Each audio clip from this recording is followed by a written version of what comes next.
Brandon, oh my goodness. Thank you both so much for joining us today on our show. Thank you. Thank you. Well, thank you for Thank you for having us. having us.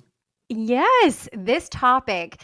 So for our listeners, I was just talking to Whitney and Brandon and saying, like, hey, I'm kind of the crunchy mom. I'm the one that had the home births. So this topic for me is right up my alley because I am trying to do a little bit more research on what my kids are eating because oh my goodness, I feel like every child is wild, but what we feed them can really affect their temperament and behavior. And so, what two better people than Whitney and Brandon to talk to us about synthetic dyes? But before we get into this, we need to learn more about you guys. So, please, Whitney, Brandon, tell us about yourselves, your backgrounds, and how you ended up where you are today.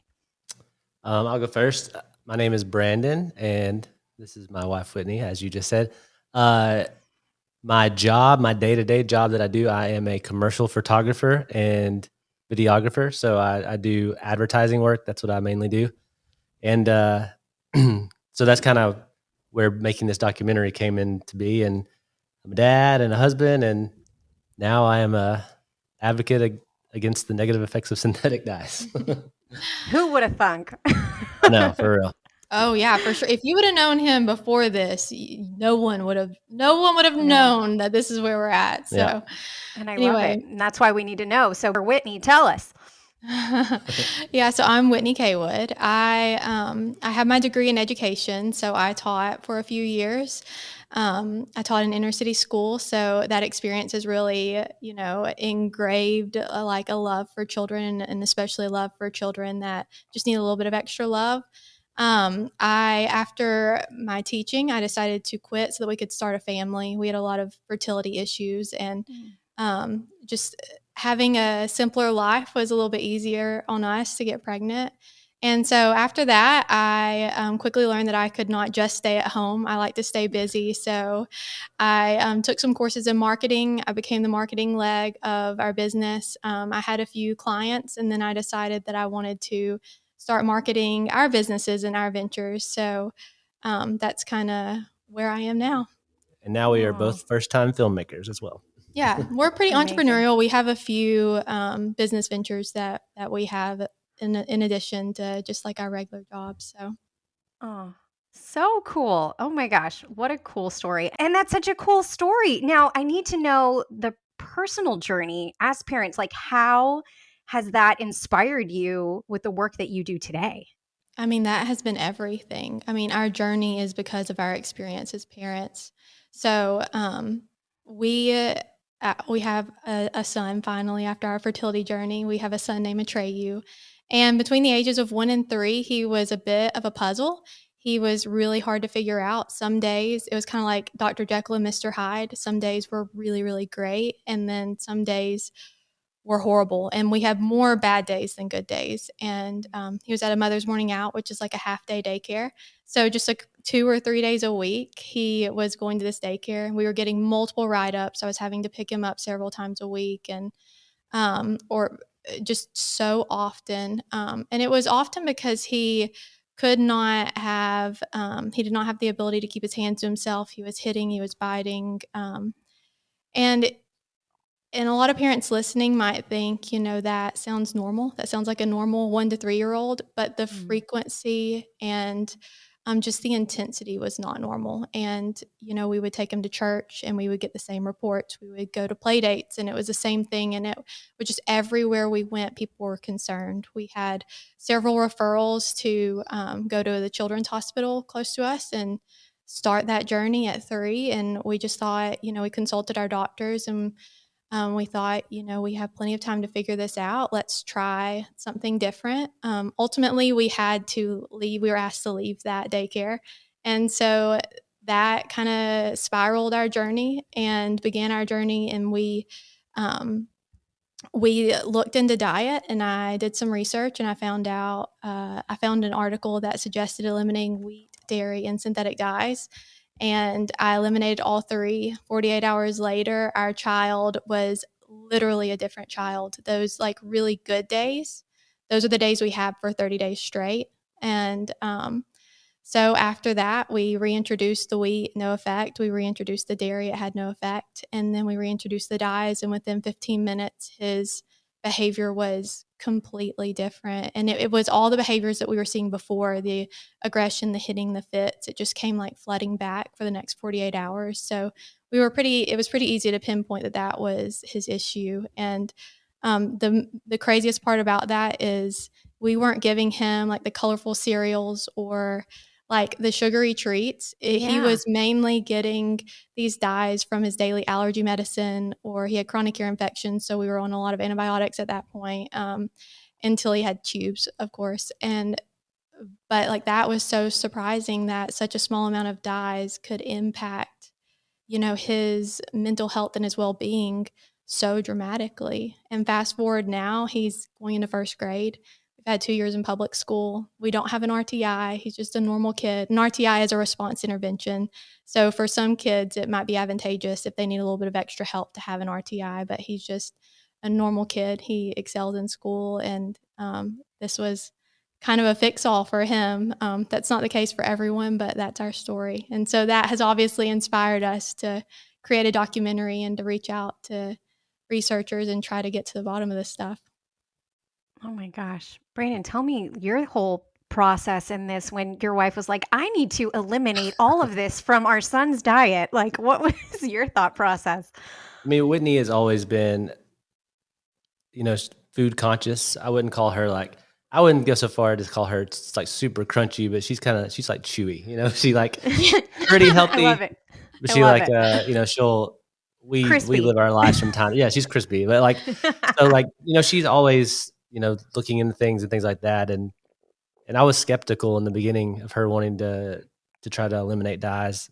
I didn't see how it could be something that was affecting Mrs. behavior. But one thing she didn't mention is like, well, she did mention it, but like the main reason we didn't want to do a diagnosis, or the main reason we like weren't leaning towards getting like the school system involved, is because we would have those glimpses of him Mm. where you could talk to him, you could, you know, talk him through situations, and you could like, so it was like the inconsistency of it was what made especially her, realize that there's got to be something external going on, because a lot of the things they would diagnose with are things that are going on 24/7. They don't just come and go, Hmm. And so she decided to do it and talk to me into doing it. And like I said, I was skeptical, but in that 30-day period, we really did start to see a lot of difference. And then when we reintroduced it, that came back, and so I quickly became, a believer in it too. And so yeah, it's a part of our life now. Like none of us in our family eat dyes anymore. So even though like I don't see any kind of physical effect in me when I eat dyes, and our daughter, we've never seen anything happen with her with dyes. We just know that they're not healthy, not good for our body, and so our family just made the decision to be a dye-free family. Very cool and so fascinating and interesting. Did you guys face any challenges in your research? Are there like any misconceptions that parents need to be aware of? Yeah, I would say something that goes around kind of rampant in the internet is that dyes are banned in Europe, and Yes. some of the dyes here are some of the dyes we used are banned in Europe, And then but some of the dyes they use in Europe are banned in the United States too. So what Ah. what I think people are confused about is Europe, they do require a warning label on the azo dyes. And the azo dyes are the dyes that are used most commonly in the United States. They're red 40, yellow 5, and yellow 6. And in Europe, what happened is, and actually in our documentary, we have interviewed the researcher responsible for the warning label in Europe.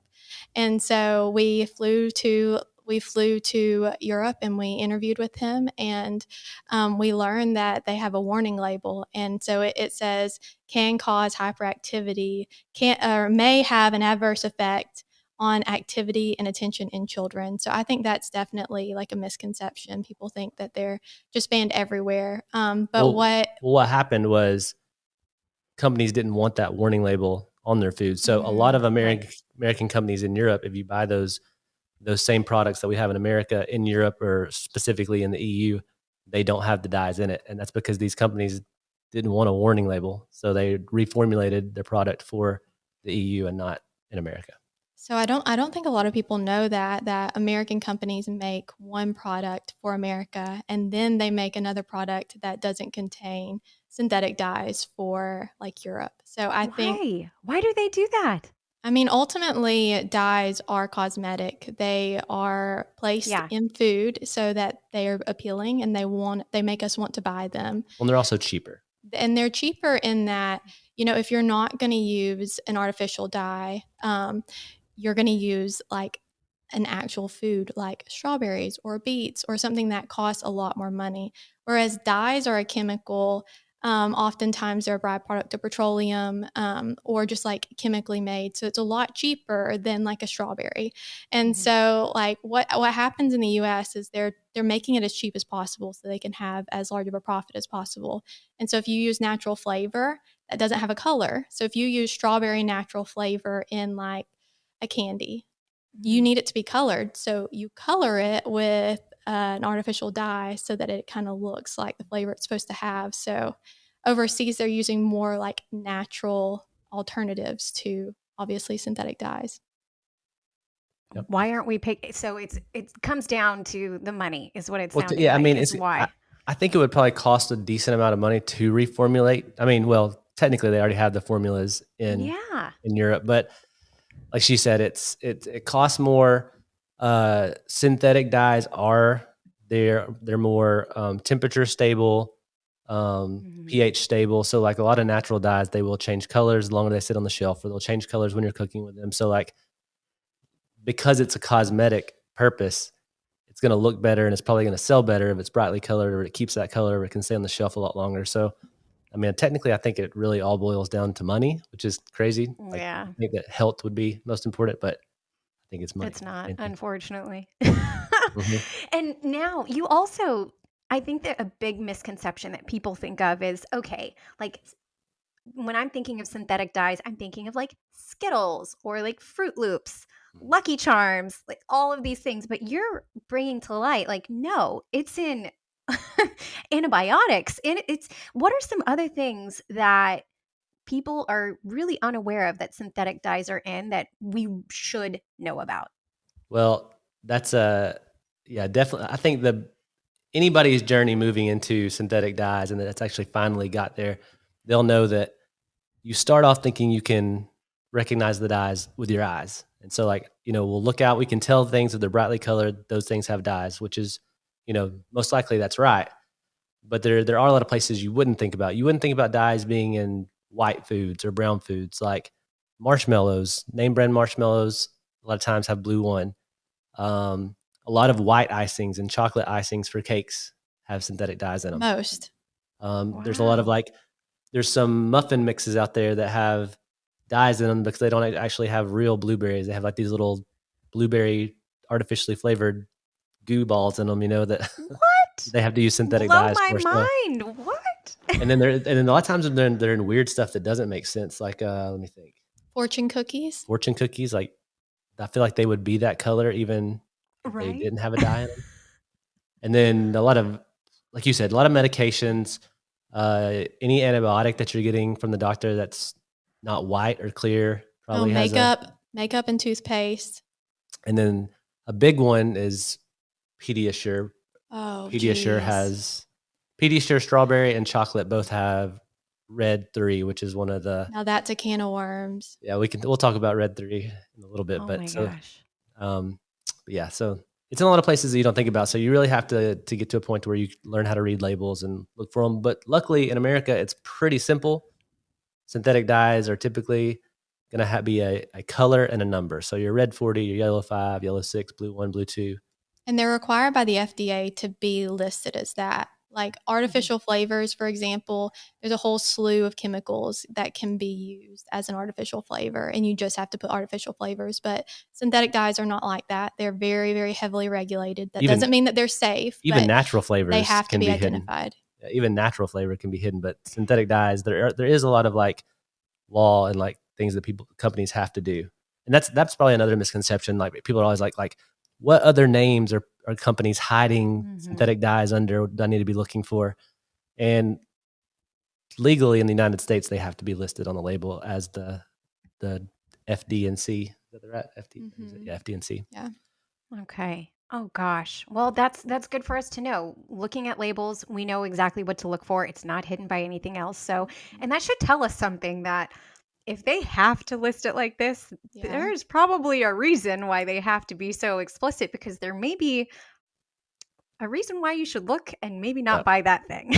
Yeah. Well, what's crazy is one of the researchers that we interviewed, he said that as far as he knows, synthetic dyes are the most they're one of the only, if not the only additive that is required to be batch certified. Every single batch of synthetic dye made in the United States has to be, a sample of it has to be taken and sent to the FDA to be certified that it doesn't contain more than the allowed amount of heavy metals and carcinogens and things like that.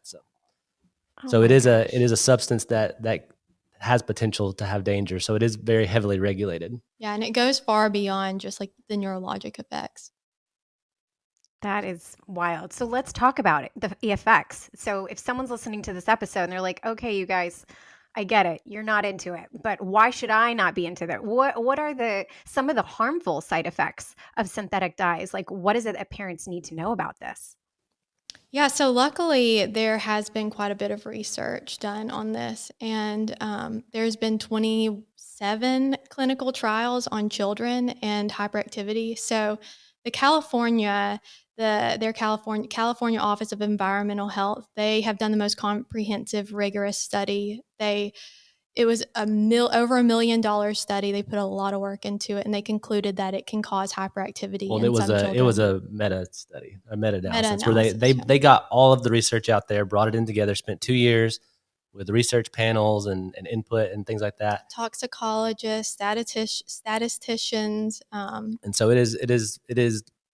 it's known to be the most established study there is on the effects of synthetic dyes in children. So they concluded that dyes can cause hyperactivity, inattentiveness, restlessness, sleeplessness, irritability, and aggression. And so that's directly from the report. But aside from just that, I mean, obviously that's so concerning for children. Yeah. But anybody that's listening out there and there's like, yeah, my kid doesn't really do that with dyes, like that doesn't necessarily mean that they're safe. Yellow 5 and 6 may contain carcinogenic components. Many children have allergic reactions to yellow 5, yellow 6, and red 40. Red 3 and yellow 5 can be genotoxic, which is terrifying to me. So, something that's genotoxic is a chemical or an agent that can cause DNA damage or chromosomal damage. So, if your child consumes these dyes, it can damage their DNA, which can lead to a tumor, which can lead to cancer, or it can cause DNA damage that can be passed from mother to child, like your daughter or your son. Their DNA can be damaged and then passed to their children.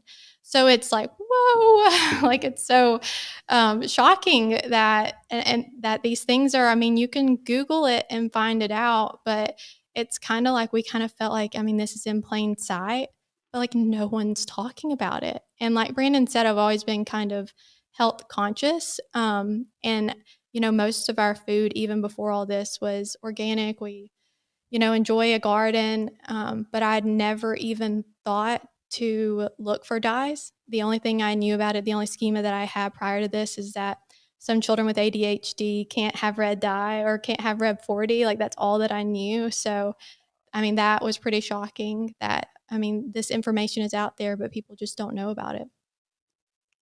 I think that people hear about like they've heard, Mhm. I've heard, okay, synthetic dye is not good for you, but not all of this, like really what's behind it all. And that's just so alarming that why would this even continue to exist when the research is out there? Like, why would someone say, like, yes, I'm going to put that in my product because this is why, like, I don't understand that.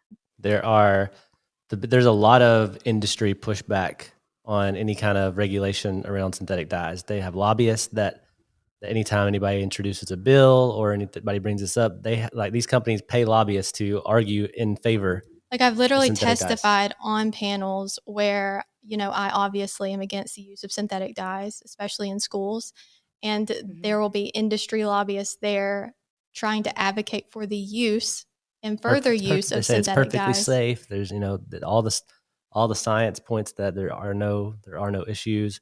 The FDA has But done yet you're research. seeing science that says the opposite. So how are they having science that says What's that it's tricky safe? is that on the FDA website, it is classified as safe. So that's where industry is able to say, okay, the FDA says it's safe, then it should be fine. But the reality is, we can go ahead and talk about Red 3. The reality is, like, Red 3 in 1990, the FDA themselves concluded that it caused cancer, but it's still in food today. And So there's a history of dyes being allowed in our country and eventually being found out that they're not safe. Like Red 2 was banned in the 70s for the same thing that that was widely used for a long time, and then eventually the studies showed that it caused cancer, and so they banned Red 2.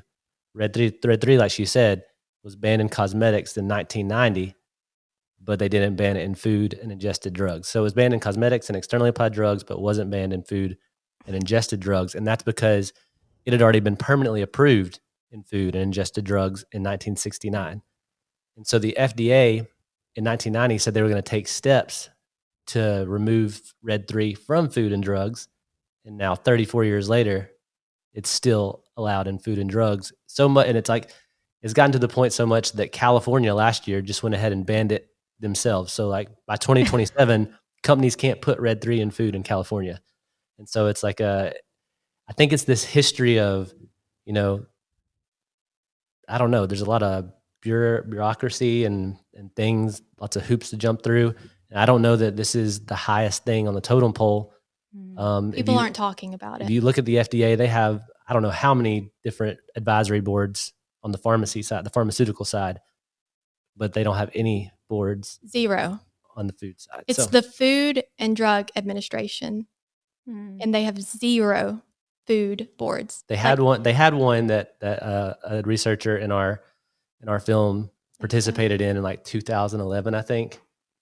And she said that the way that they worded their question was like so specific, and like at the time, the science, they were still figuring out the science, and like they worded it so specifically that they could not say Misleading, ultimately. They could not. The people in the panel couldn't say yes for sure. We can say that there is a causal relationship here. But she told us if they had that same advisory board today, they could answer that question yes because of the OEHA report. But because they couldn't say yes, if you go back and you'll read articles about how the FDA had an advisory board, and they concluded that there is no proof that dyes are safe, that that dyes can cause harm. Can cause harm. But she said that if they had an advisory board like that today, now that there's more science, there's the California report, they could easily say that that it's causal. To me, one of the craziest parts about the whole Red 3 story is that they banned it in cosmetics based on studies where they have fed lab rats Red 3. It caused tumors, so they banned it in cosmetics, but allowed it in food and drugs. Like, they fed it to Red 3, and then they're just like, it's fine. I mean, it's literally, like we said before, it's in Pediasure, which both of my children were underweight. So, like, that's concerning that the children that are the most vulnerable, I remember having a pediatrician say, like, you could consider something like Pediasure. And I'm so glad that we didn't do that we just made our own, healthy shakes. But I mean, like, it's pretty wild. And so, like, we understand people's mistrust, obviously. We didn't go into this necessarily understanding why there was so much mistrust, but it makes sense. And not necessarily that these people are evil, but that they're understaffed. And just because the FDA or any other governing agency says something is safe doesn't necessarily mean that it is. And like, we in our documentary, we didn't travel down what people could consider any kind of conspiracy type issues or things like that. We wanted to keep our documentary very like factual and things that are out there that are proven. So we don't get super deep into the documentary as far as like the food industry as a whole. We try to keep it very laser focused on synthetic dyes, but we've learned a lot. There's a whole slew of chemicals out there that fall under the grass. What is it called? The grass loophole. The grass. It's called the grass loophole, which means generally recognized as safe. So Now, dyes aren't on this list because dyes do have to be approved by the FDA, but there are thousands of chemicals that companies can do their own research, say that it falls under the generally recognized as safe like protocol, and it goes straight into the food with no FDA approval or like that. So there's all kinds of crazy stuff like that. Brominated vegetable oil is one of those. In the FDA after that California bill that came out banning Red 3, it also had 3 other chemicals. After that bill came out, the FDA started looking into it more. So now the FDA is banning brominated vegetable oil. So like it was this chemical that was on that grass list for a long time, finally got looked into, and is finally being, so it's crazy. When do you think it'll get to that point for synthetic dyes? Because obviously we're getting better science and we're still where we're at years, decades ago. Yeah. So Like, I think obviously, the work that you're doing is hopefully bringing to light more of this topic. But what is it going to take? When do you think we're going to make a change?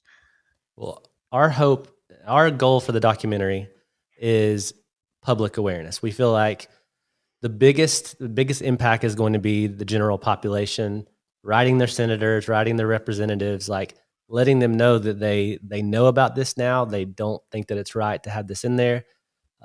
We interviewed a former senator from California, and he basically told us, he's like, if you get a letter from somebody, you don't pay, like everything gets read when it gets sent to them, either by them or by their staff or whatever. But, one letter of concern or a couple of letters of concern don't really do much. But he said, if you get a big group of people who have a galvanized message and that they want change, then, policy will start to take notice, and they'll start to look into it. And the thing is, you can also write these companies, or you can, vote with your dollar by not buying at these places. But and you should. you should, but there is a history of companies like doing things where they remove something and then put it back in. So you can make a big enough noise to get a company to take it out, but if their profits start falling because of it, they're going to put it back in. So that happened with General Mills with Trix in like 2016. They took dyes out for a brief period of time, and didn't say anything about any kind of concerns with health or anything, just as a more natural option without synthetic dyes and without artificial flavors and stuff. And the internet lost their minds, and so they ended up putting it back in. So you have a history of that. So yes, as important as it is to reach out to these companies and get these companies to try to take it out, if there is no regulation around it, they can always put it back in. So if we can get states like California and other states to follow suit, where, I feel like Red 3 is like the tip of the iceberg, or maybe the tipping point. So if we get more states to follow those kind of bills and slowly get more and more people demanding this, then I think we can make change. We take a lot of inspiration from like Moms Against Drunk Driving. Like they were just moms that were super passionate, and they have made so much change in this country. And so we believe that we can do that too. We're just regular people.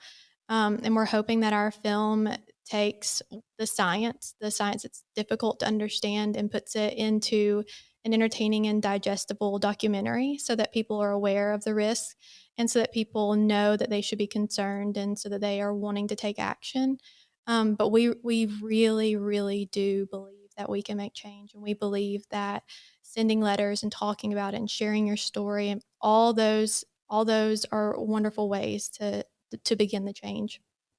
I agree. Absolutely. And I think you guys are definitely the right people to do it. And thank you for the work that you're doing. What was it that inspired you, that you started taking this journey with your son, realized all of this stuff, and you're like, oh my gosh, we need to make a documentary. We're going to do all this research. Like, what was it? Some parents would be like, okay, I learned this. We're going to be a dye-free family.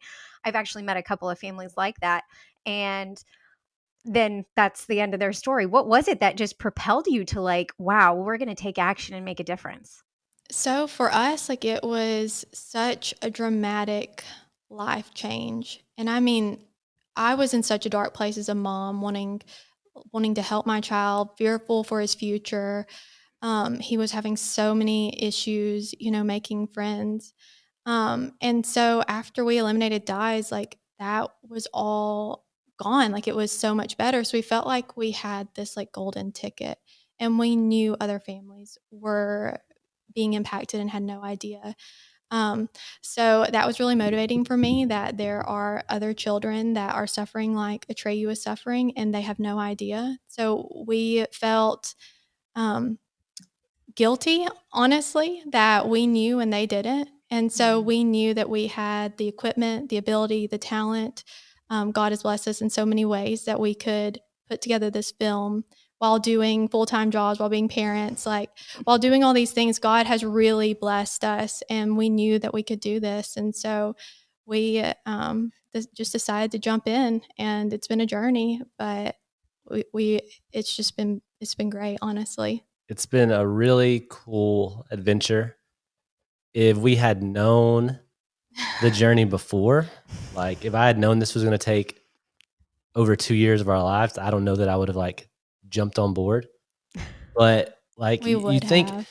I mean, yeah, looking back now, we definitely, but like in the beginning, like we thought it was going to be a little small project that we could help some people.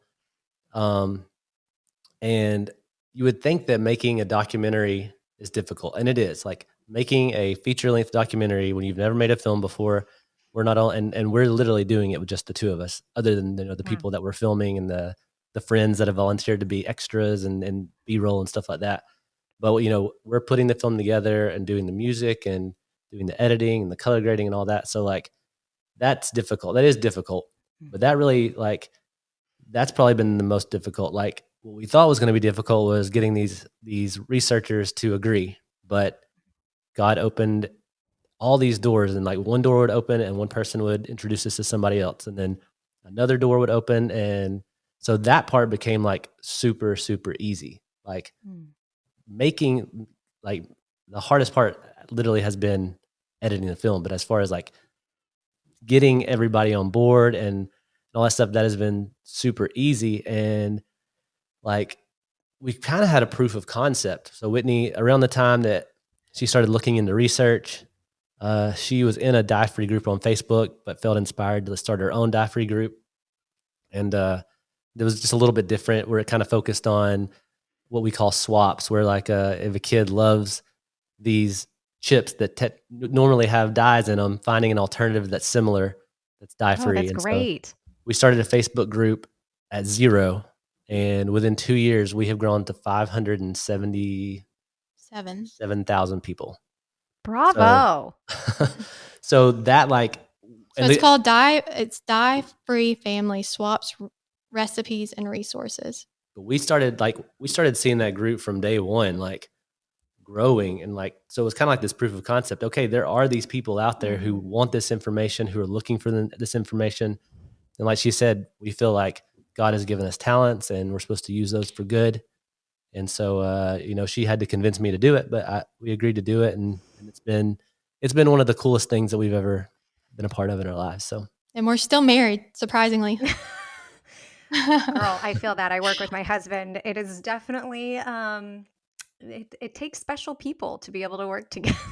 It does, yeah. But it's really cool when you have the same mission and the same goal, and you get to do it together. And I think that if it doesn't kill you, it totally makes you stronger as a couple and as a unit for the cause that you're supporting. So, and I was just going to say, I'm so glad that you started that group, because I'm sure listeners are like, this sounds great, but that also sounds so intimidating, Whitney. Like, I don't know what alternatives I should go to. And when I see this, okay, but my kid really loves this one thing.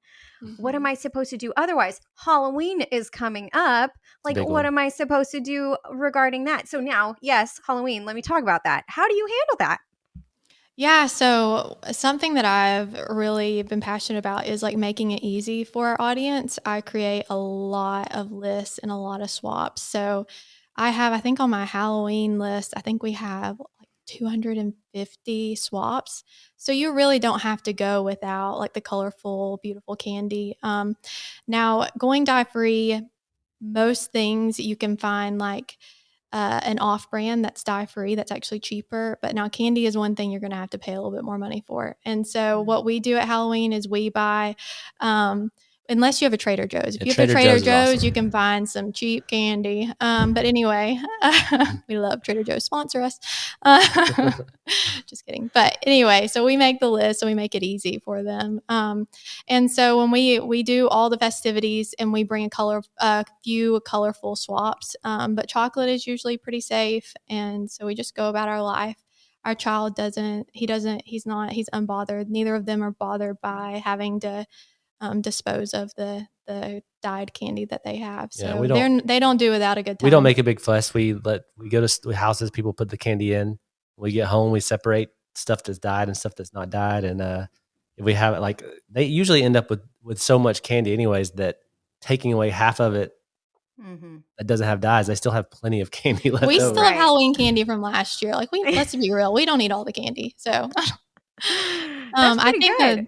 the trickiest part to me has been like navigating. Our son goes to public school, so navigating like class parties.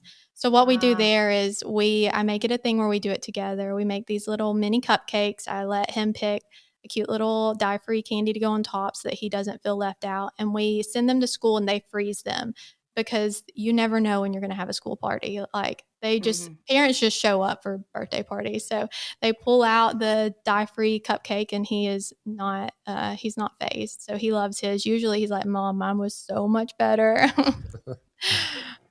So we send a swap box for like chippy things. We buy like we said, Trader Joe's is really good. They have like their M&M type candy is about the same price as a M&M, and they have like pretty much everything. Then we're talking about Trader Joe's because everything at Trader Joe's is dye free, so they don't use synthetic dyes at all. And same thing with like Sprouts and Whole Foods. I think stores like that. Aldi brand has a lot of good options. Aldi is a great place. Like things that are Aldi brand typically are dye free. They do sell other brands that do have dye, but their brand usually is dye free. So you can find swaps for just about everything. But that's wonderful because, again, I think it can just be intimidating. Like, hey, I want to get started, but oh my gosh, it's like a whole other course that I have to take to learn how to find these alternatives. And because, I mean, like you said, the proof is in the pudding. There's science that's showing that this is affecting our children. And I think that for our listeners who are like, oh, I do see some of these things with my kids, maybe I do want to try this out, but how do I try this? That at least gives us a direction of, okay, I should go here. I should try this. I'm going to check out her Facebook group. I'm going to, find some resources to support me and see if this is something that we can do for our family. And what we found is dye reactions and stuff like that. It's all like a spectrum. You know what I mean? Like they have been shown to affect the general population, but everybody's on a spectrum. So these kids on the far end of the spectrum, they may eat dyes and you may see no change in their behavior whatsoever. And you have the kids on the far end of the spectrum who like big changes. And then you have kids similar to our son who has like these ginormous effects whenever he consumes dyes.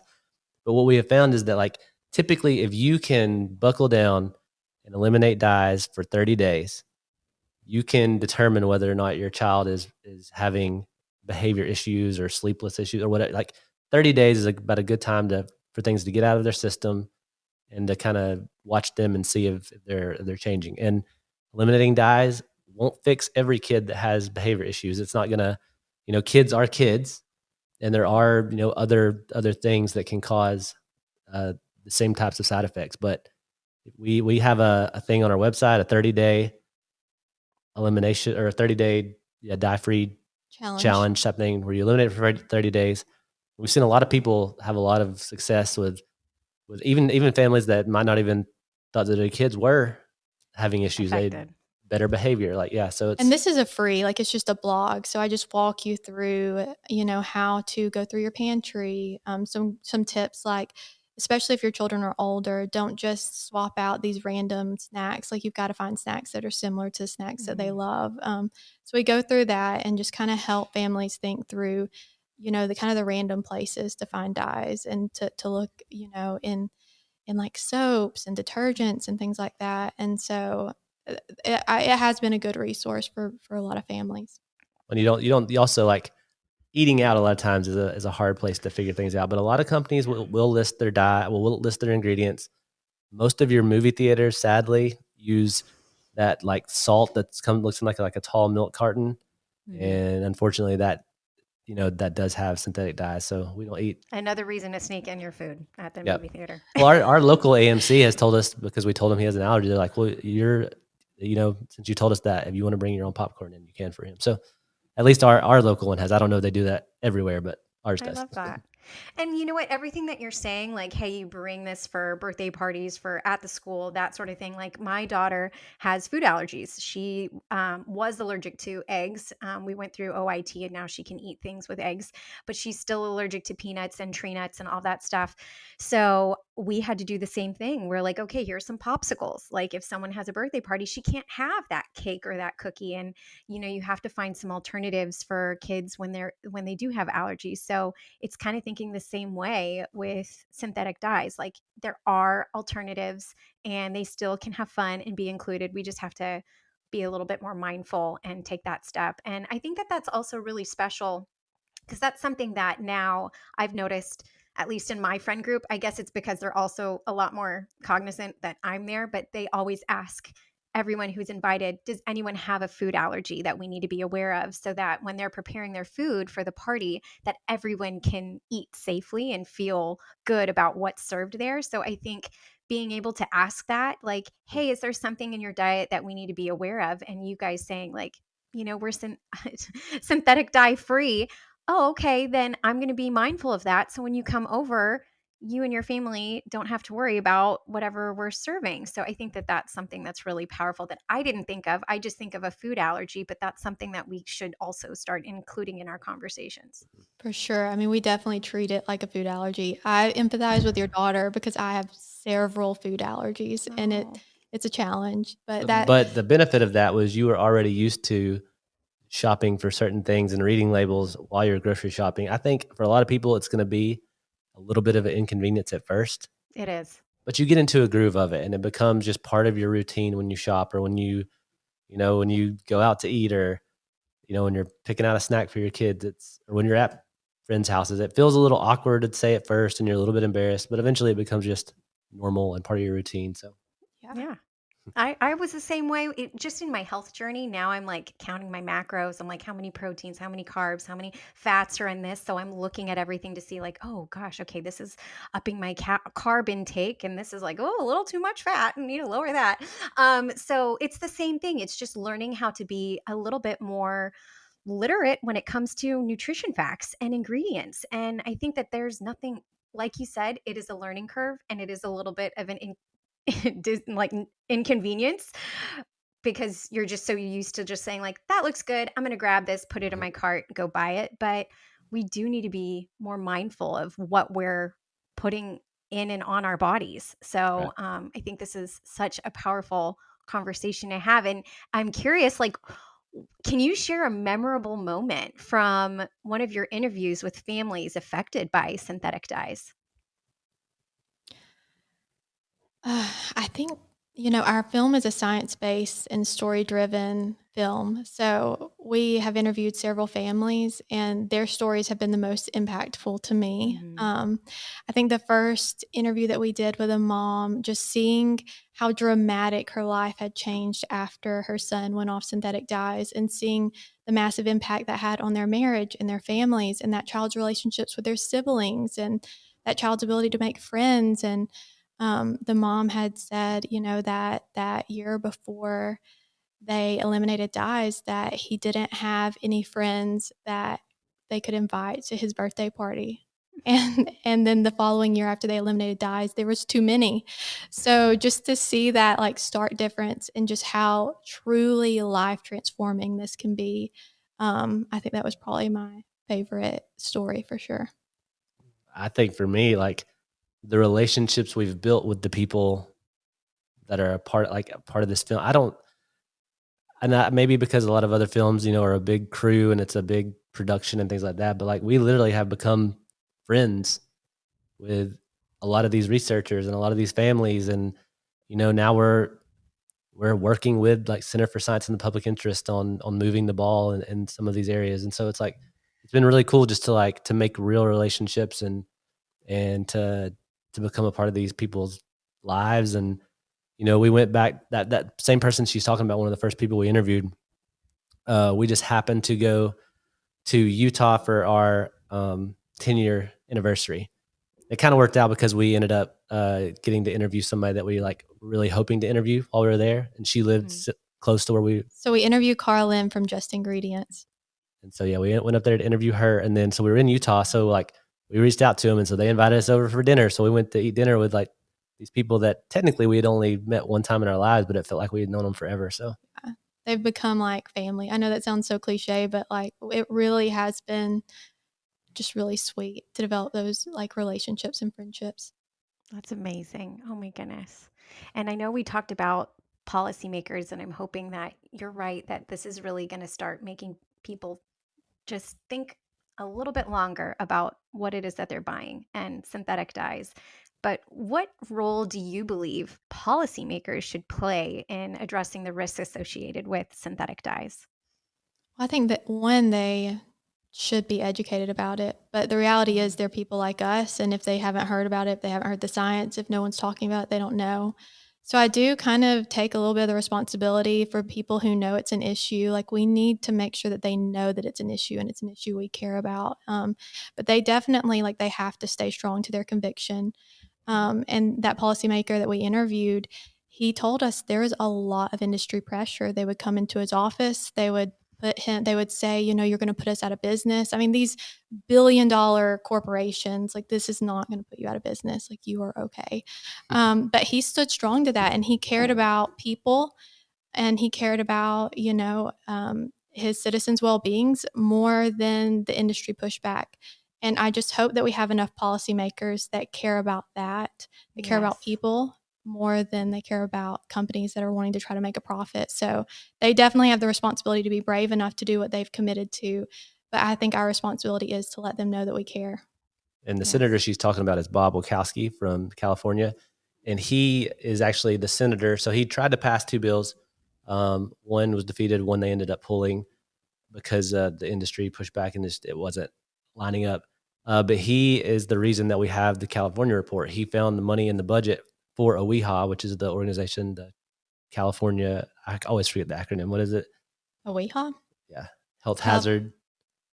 OEHHA? Are you talking about the acronym? No. California Office of Environmental Health Hazards Assessment. So he's the one who put the money in the budget for them to do the California report, which is the one that is the big meta study that is the study now. So more policymakers like him, because like I said before, I don't think we can convince the food companies to make the changes unless they're seeing the profit loss.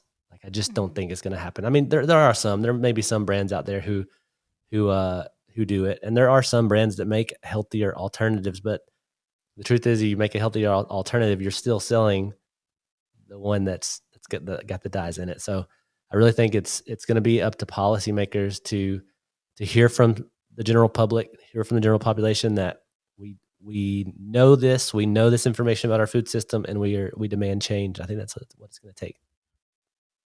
I agree. Oh man. And what specific actions or changes do you really hope come from this project? I mean, number one, I think step one is obviously awareness. We want everyone to know that this is an issue. We want everyone to know that, one, that there's chemicals in our food. I mean, before we even started this, I'd never even thought about chemicals in our food. Like, honestly, that was not something that I thought about. And then two, once we know that there's an issue and people know that there's an issue, then we need to start taking action. So yeah, we like our goal is public awareness. We have a call to action in the film to reach out to your school boards locally, reach out to your local politicians, reach out to your state representatives and senators.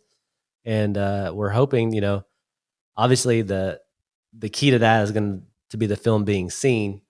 Mm-hmm. And so hopefully we've made a film that is easy to watch and fun to watch, and something that it is that people will want to spread the word about. Luckily, like I said, we've looked at a bunch of other indie film projects, and I feel like we've really done a good job of building an audience, which is like every like podcast you listen to, or every video that you watch on YouTube about being like an indie filmmaker, is you got to build an audience. You got to have people who want to watch your film. That's the most important thing, and I feel like we've done that. And so I think we've got a good jump start on getting the word out there once the film's out. But I think, we have faith that this film is meant to be made, that we were meant to make it, and that it's going to reach the ears that it's supposed to reach. So Yeah, so specifically, I would say, you can start at a local level, and we are creating templates so that people can write letters to their school board, make this something that you are saying in conversations and meetings, and just using whatever. I mean, everyone has a scope of influence. You're using your scope of influence, to get the word out now in your podcast, but everyone doesn't have to have a podcast to have influence. Your influence in your city, your influence in your school, like that's important.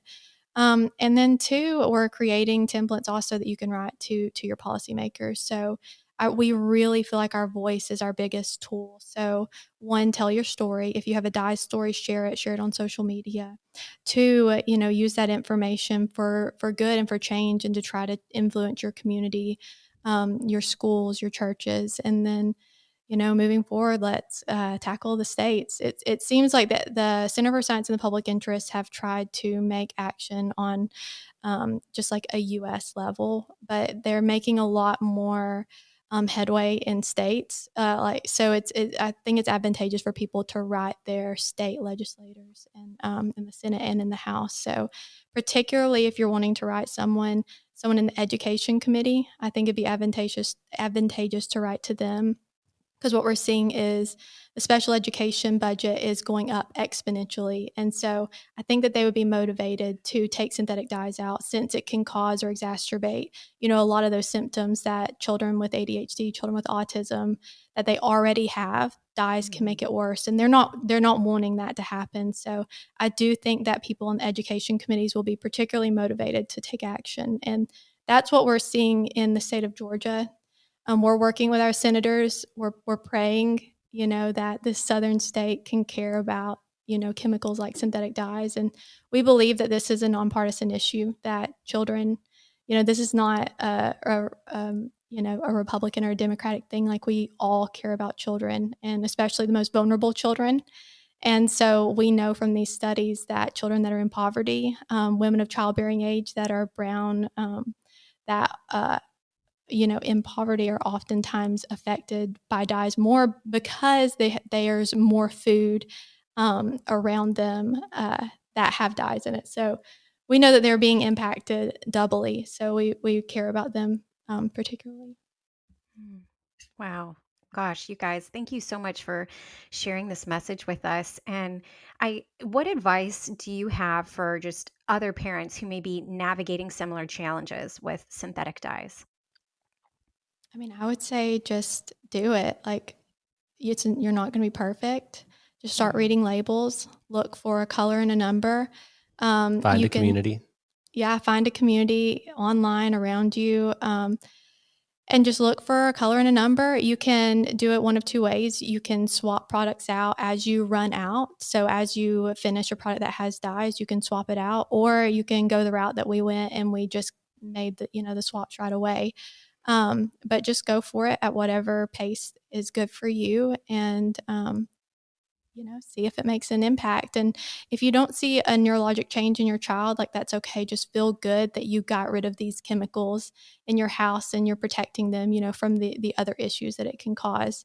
And one good thing about eliminating synthetic dyes is that you're oftentimes eliminating a lot of the chemicals that go along with it, because the swaps are oftentimes using like real ingredients versus, the synthetic ingredients. So we kind of look at synthetic dyes as kind of a gateway into healthier eating. Like, we are like, and even in our group, we have, rules that it's just dye-free discussion, because we want to stay laser focused on the issue that we're working on.